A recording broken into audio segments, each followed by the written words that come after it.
Hello! Today I would like to take a look back at one of my favourite video games of a stealthy persuasion, Tenchu Wrath of Heaven.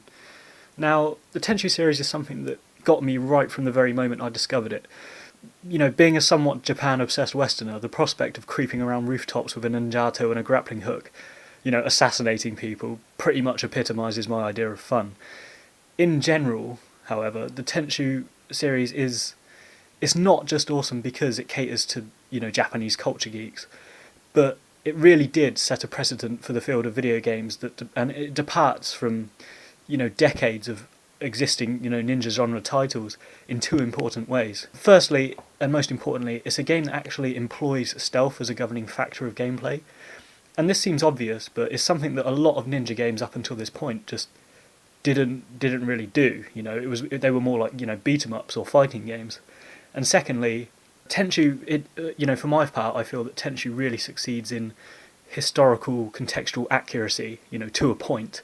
Of course there's, supernatural elements to these games, but, a real commitment seems to have been made to keep Tenchu within a realistic feudal Japanese setting. And really, yeah, it is surprising the number of samurai or ninja games where both these factors are sort of ignored. An immediate example is Bushido Blade, which is a video game I covered in an earlier video.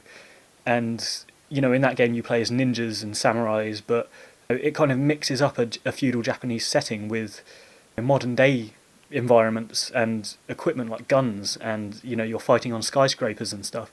So, Wrath of Heaven sidesteps this historical muddling by really kind of committing to placing all the events in a feudal Japanese setting. In Wrath of Heaven specifically, the only single omission to this is an unlockable side quest where you play in a 20th century office building, and the idea of the mission is to kill an evil CEO.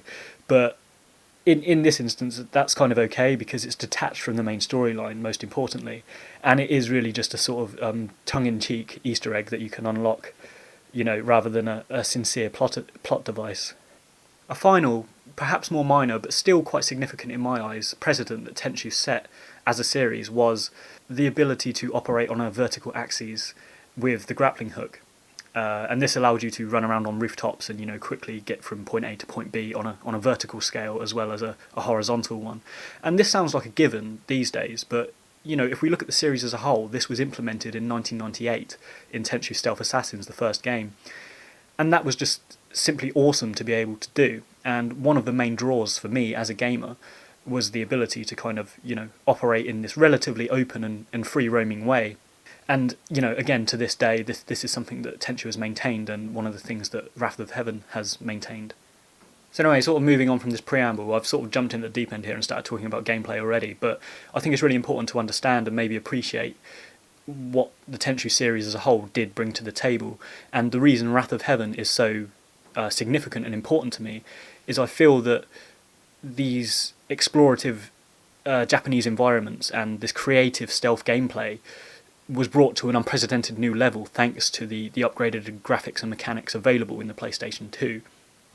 Now, that's not to say that technology is a kind of decisive factor, and Tenchu 1 and 2, they are great games, but Tenchu as an action-based series really does benefit from these advances, the advances available in the PlayStation 2, and if indeed we look back at, for example, Stealth Assassins without the rose-tinted glasses of, the memories of playing that game when we were young, I think we can really appreciate the detriments of the PlayStation 1's limitations. For example, that entire game was played in constant darkness because the slow rendering times didn't allow all the whole level, the in-game level, to be, rendered, as we were playing. And also, of course, there was blocky character models and things like that, general pitfalls that were there for the PlayStation 1. Retrospectively, I think this makes Tenchu 1, quite a hard game to go back and enjoy. Tenchu Wrath of Heaven, however, suffers from no such drawbacks, and it really is, for me, the most playable today of this series, and also the best instalment we've seen in the Tenchu series to date. Because, of course, not only does it bring these brilliant aspects of the previous games, up to date and make them 10 times better, but it also maintains the convention of having Rikimaru and Ayame as the main protagonists, and this seems like an obvious thing to maintain, but it's something that they've actually omitted in Tenchu Z, which is the 2006 installment for the Xbox 360, and it's something that never really sat well with me, really. I mean, for their part, Rikimaru and Ayame are significant contributions to the success of this franchise, and while they're not exactly on Lara Croft or Crash Bandicoot levels of mainstream recognition as gameplay, as video game characters, there's a definite degree of gravitas and pull about these characters in video game circles. Even if you haven't played Tenchu, you will probably recognise, Rikimaru as a character, and I feel this makes them intrinsic to the Tenchu brand and the idea of what Tenchu is.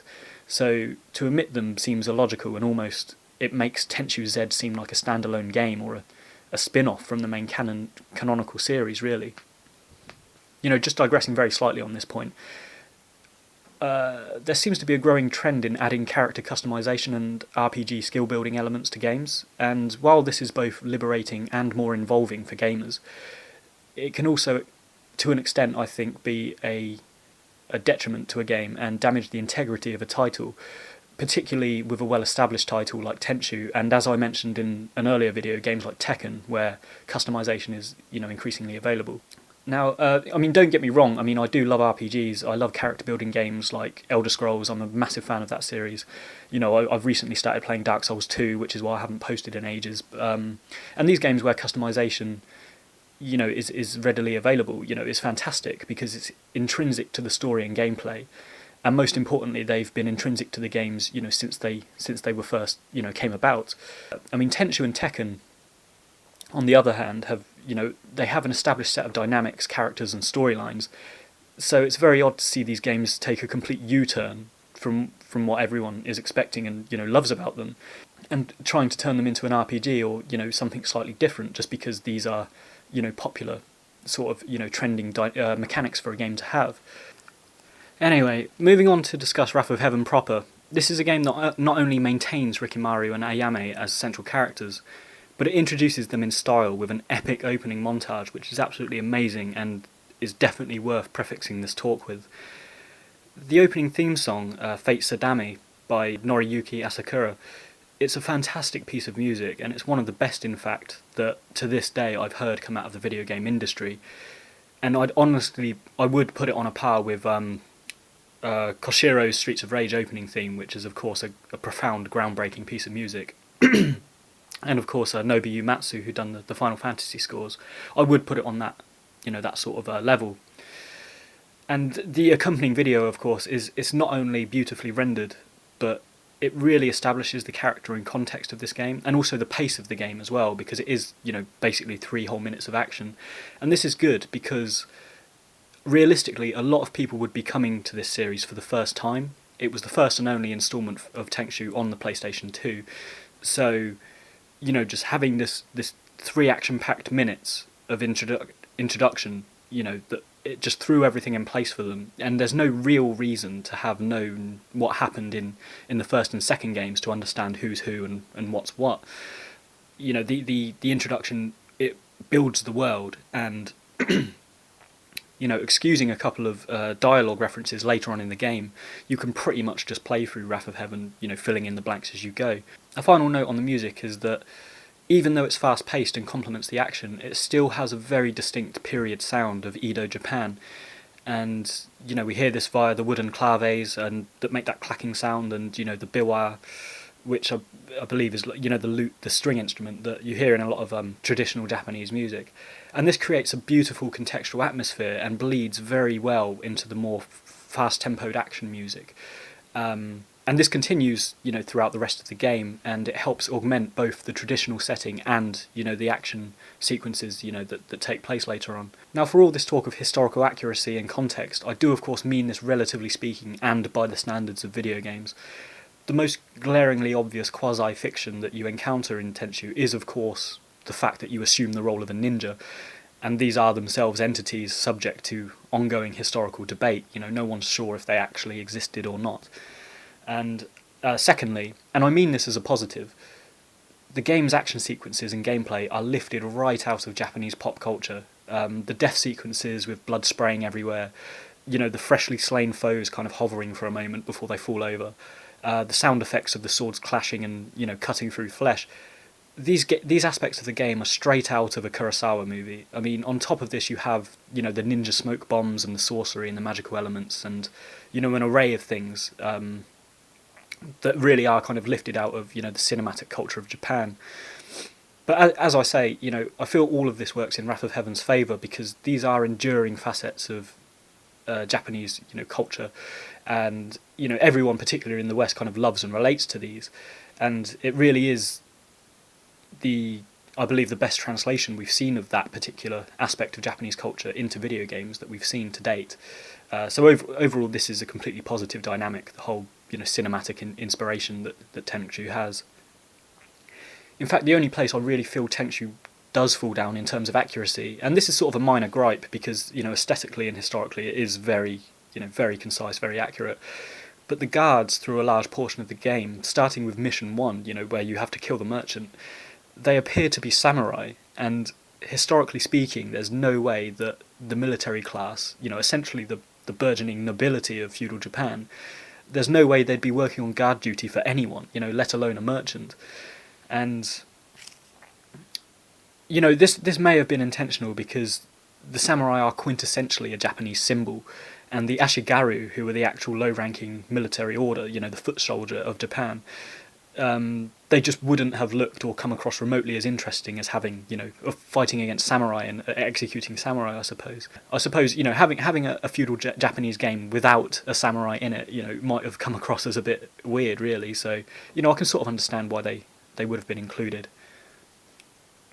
You know, turning to the gameplay, and while we're still on the subject of guards, a lot of my friends and people I know have criticised this game and the guards in this game for being ridiculously stupid and kind of easy to kill, thus making the game in turn reasonably easy to work your way through and beat. And while I feel this is true to an extent, I feel that they are somewhat missing the point of Tenchu and the type of game that this strives to be. I mean, for my part, if I get into a confrontation with a guard, I immediately restart the level. The point being that this is a stealth game. This is a game that rewards the player for not being noticed and executing enemies silently and efficiently. If you get entangled in a melee combat, you know, sort of situation, and, you know, you constantly just mash your way through the game, you've essentially lost the essence of what Tenchu, you know, strives to be and why it's an awesome game.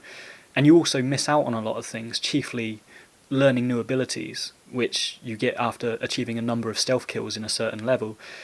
And, you know, also you have the ranking system where, you know, the best you can achieve is Grandmaster. And, you know, by doing this, you unlock new weapons and items that you can, you know, use through, you know, each future mission. And these aren't just kind of Easter egg factors. These factors actually contribute a lot to the game and are reason enough, I think, to play it the right way, you know, if you can term it like that. In terms of story, which I'll move on to briefly, I mean, this isn't something that I want to dwell on too much because although I absolutely love this game and I love this series, the plot of Wrath of Heaven isn't the most engaging of storylines. I mean, it's coherent, but the problem with mission-based games like this, and also the Hitman series as another example, is that trying to weave an overarching plotline in with smaller self-contained plotlines, which are, you know, in the respective assassination missions, it's quite hard to do well. And not only this, but Wrath of Heaven, on top of this, also has series throwbacks such as Tatsumaru and Onikage sporadically appearing midway through the story. And this is a story which, you know, as I said before, is by and large a new story, and it's pretty much divorced from the events of earlier games. So what this does is creates a sort of muddling story arc, and especially if you're new to the Tenchu series. I mean, to this day, I really don't understand what Tenrai, who's the main antagonist, what his goal is, you know? I mean, he resurrects a lot of people, and, you know, I didn't really care that much for it, you know, as opposed to, say, for example, the Metal Gear Solid series or any other kind of stealth game. But having said that, it doesn't matter that much because, just to clarify, Wrath of Heaven is a game that succeeds fantastically well solely on the merits of its gameplay, and of course the strong protagonists in the form of Rikimaru and Ayame. So yeah, I sound like I'm moaning a bit. I'm really not. I love this game, but one final exception that I have to take with, and it ties in with the story, is Wrath of Heaven has really bad dialogue. I mean, in places it's extremely verbose, it lacks exposition or anything remotely to do with the main plot, and it doesn't do much apart from read like a really bad kung fu movie. On top of this, and most importantly, I find the accents for Rikimaru and Ayame very slightly annoying. The reason for this is because they are contextually out of place. This is feudal Japan, where every single character speaks with a heavily accented, English accent, just to indicate, of course, the fact that they're Japanese, apart from Rikimaru and Ayame, who sound very, very American. Personally, I would have preferred heavily accented English for these two characters as well as everyone else.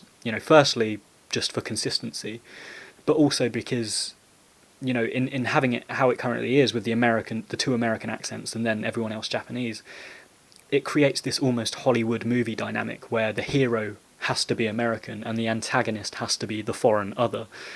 For example, as for movie examples, we have, of course, The Last Samurai with Tom Cruise, who's the white American guy, or we have 47 Ronin, which was that terrible film with Keanu Reeves in. They think that they need to have a Western or American protagonist in order to help broaden the appeal to an audience. But really, with a game like Tenchu, that isn't the case. I think by and large, people buy this game. They buy a game about samurais and ninjas because they want to be immersed in an overtly Japanese, feeling game. So, yeah, I don't really get why they've done that. But anyway, as I said, it's not a major detriment to the game, but it just seems silly, and it sort of breaks the magic, because they put so much effort into weaving this sort of Japanese feeling for the game.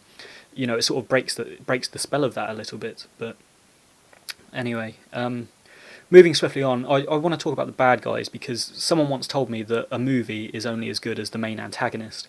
And this is something that I generally find myself agreeing with. And I also feel it applies to video games. For those that listened to my Final Fantasy VIII video, I spent a lot of time talking about Cypher and Ultimisia.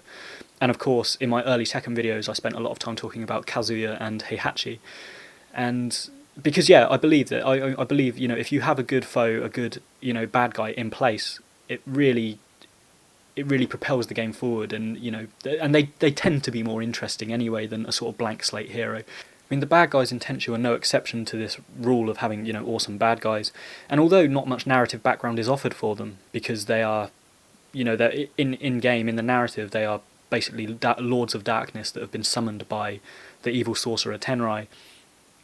But despite having, sort of enigmatic, backstories, they have a lot of screen presence and a very distinct aesthetic appeal. Particularly characters like Dr. Kimara, who he carries this giant doll around on his back that he uses to attack with, and he's kind of this obligatory crazy guy, but he's a really kind of interesting, sort of crazy character. And also Ganda, who's this giant Buddhist warrior monk who wields a bow staff, and he has these, the prayer beads and everything, and it's very distinctly Japanese inspired, which I love. But, personally, I have two favourites, of course, Onikage, who I'll talk about in a moment, but there's also Tajima. Now, Tajima is something of a sub-boss that you don't see very much. He's just a sub-boss for the first mission. But I love this guy, because going back to Tenchu's, inspiration in Japanese popular culture, this character is lifted straight out of the Kurosawa movie, Yojimbo. And in Yojimbo, there's a main antagonist who has both a katana and a rudimentary matchlock pistol. And Tajima is kind of blatantly inspired by this. He even wears the same sort of striped kimono as the movie counterpart. And I just really like that, because it's like a deliberate nod, and it's sort of like a nod to gamers who are aware of Japanese culture. So yeah, Tajima's a pretty cool character. But best of all, out of all the Tenchu antagonists, I feel is of course Onikage, who's a returning character in the series, and he brings, his screen presence is fantastic. It's very dark, and he also always has his own enigmatic sort of appeal in terms of the story, and he's always in constant pursuit of Rikimaru to sort of like throw a spanner in the works, as it were. But it's not just this. It's not just the sort of aesthetic appeal of Onikage.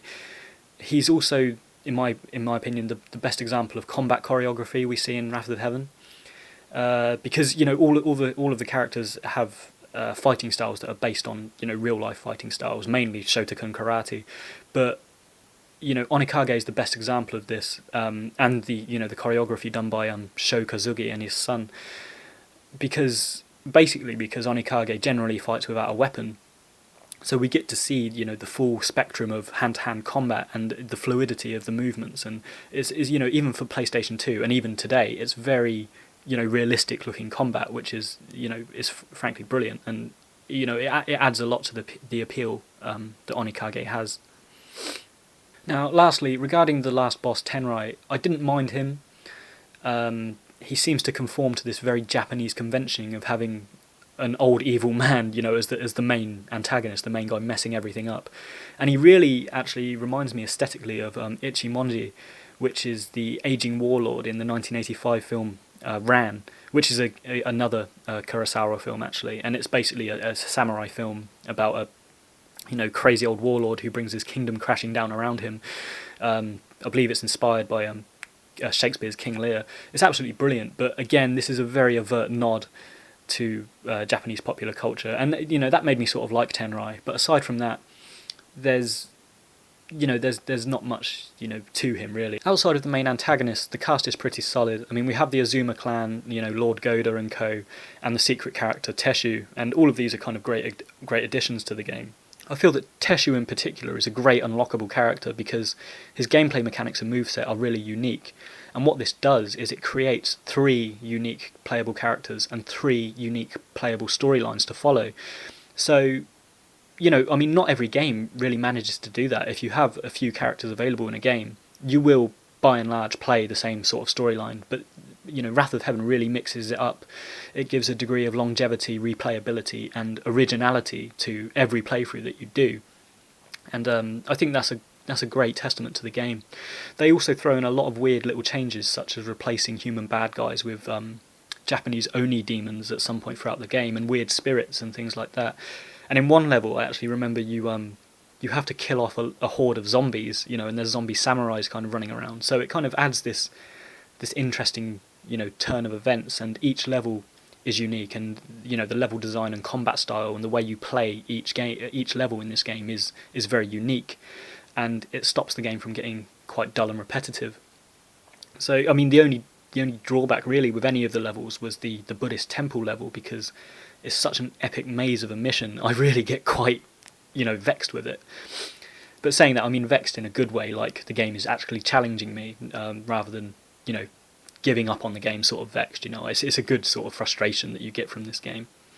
So wrapping up my thoughts on Wrath of Heaven, I think this is a fantastic game, and it really did reach the pinnacle of what Tenchu as a series was capable of achieving, particularly within the technological confines that we had during the time of the PlayStation 2. The only drawbacks that I really feel the game had, which I've covered already, is the verbose plot, the American accents, but of course these are minimal issues compared to the awesome gameplay that Tenchu brings to the table. Just a final point, I would have liked to see a kind of level, there was a level creator in Tenchu 2, and that was a really cool little side game thing. I mean, it had nothing to do with the plot or anything, but that would have made a neat sort of addition, and I did sort of hope when I first bought this game that they had that. But Wrath of Heaven is no worse off for omitting that sort of thing. And finally, of course, there has been recent rumours that From Software is putting a new Tenchu game into development, and I'm really quite excited about this. However, I truly hope that it's going to reintegrate Rikimaru and Ayame as the main playable characters, rather than taking the Tenchu Z approach and turning it into a kind of blank slate character sort of RPG. Wrath of Heaven stands as a testament to how brilliant this series is capable of being, and right now, as of today, this game sets the precedent for what future instalments should aspire to be.